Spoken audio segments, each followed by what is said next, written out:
In this self-check for Module 4A, I'm going to display the answers and then I'll come back and talk about each one in order. All right, so number 1 is B. 2, I have the free body diagram shown there, and we should see that M1G is greater than T, which is greater than M2G. And that's assuming for my Atwoods that I took M1 to be the one that is accelerating downwards. Newton is D, none of these. 4 is B, 5 is B, 6 is C, 7 is E, 8 is A, 9 is B, and 10 is A. All right, so now I will go back and review them in order so you can listen to whichever explanations help you most. All right, so which statements is or are true, assuming all objects are near the surface of the Earth? So there's only one true statement here, which is that weight is the same thing as gravity. So weight and force of gravity are synonyms. Those just are interchangeable. So when you're asked how to compare forces of gravity between two things, it's the same as asking about the weight. Number 1, part A, tension forces can point towards or away from an object. That is not true because tension forces, strings don't push on things, strings only pull on things. The normal force can indeed point downward. It's just a contact force. So my two hands here have normal forces between them, perpendicular to the surfaces. If I have my hands like this, then there's going to be a downward normal force acting on, in this case, my bottom hand. So you can have normal forces pointing every which way, just perpendicular to surfaces. And we do not do buoyant forces in this course. All right, number 2, draw a free body diagram of an Atwoods machine. And again, this is basically a picture of an Atwoods machine here. And I chose M1 to accelerate down, so yours might be switched. The main thing here is that both of my objects have the tension force, again, upward, pulling on the object, right? And then you are gonna have the weight forces downward. The only difference between these objects is which way I draw my acceleration arrows. So that's then going to dictate which way the acceleration is of that object and therefore which way is the net force.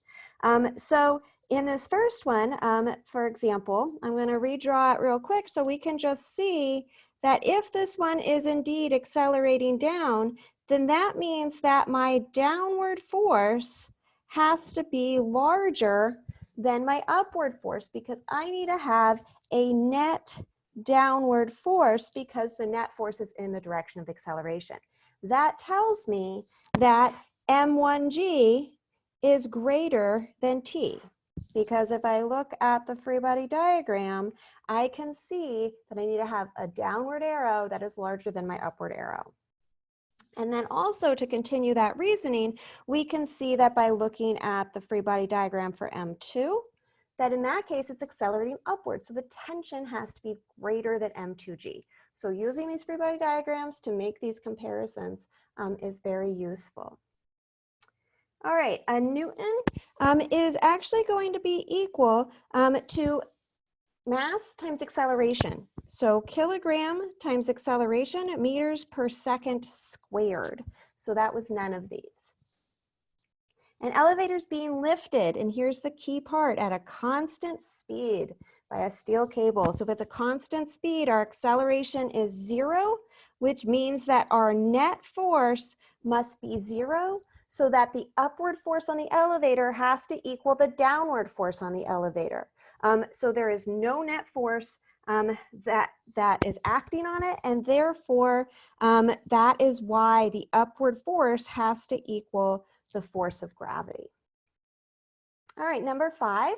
Again, who knows why? You're put an ice cube on the bus seat next to you, and when you stop, the ice cube is going to undergo motion because of its own inertia. Now remember, inertia is not a force. That's just something wanting to obey Newton's first law of motion. An object's going to stay in motion unless there's a net force acting on it. You have a net force acting on you because you have friction between you and the chair, or maybe a seatbelt if it's a fancy bus.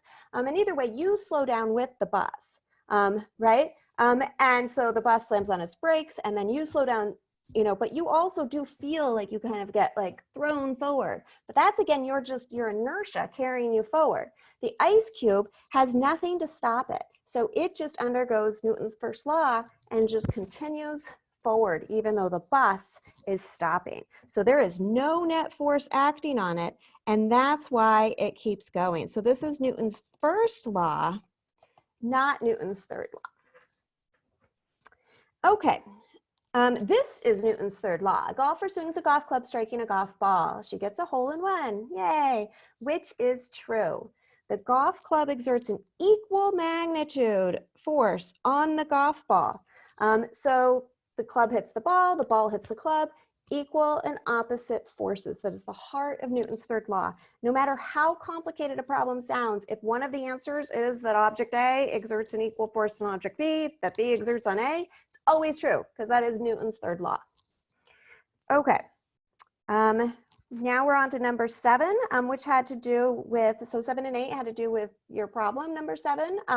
And so for this one, I will, you know, basically just go through the basics of how I got, you know, the answers here. So the first one, 7, was E. The answer should be T minus M2G equals negative M2A.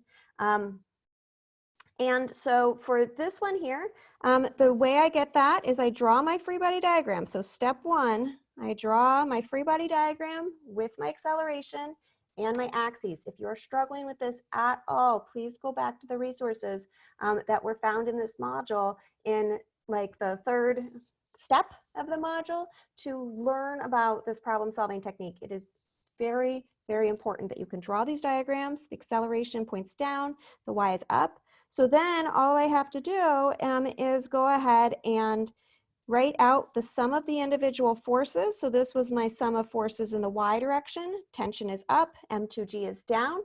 And then that's going to be equal to, so that was step 2. And then step 3, I choose negative MA because my acceleration is downward and I chose positive y to be upward.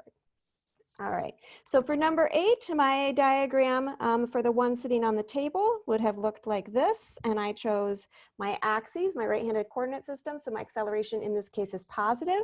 I only have a single sum of forces in my x direction, just the tension force. That's okay, sometimes the sum of forces is just a single force. And then I choose positive MA because my acceleration is in my positive x direction.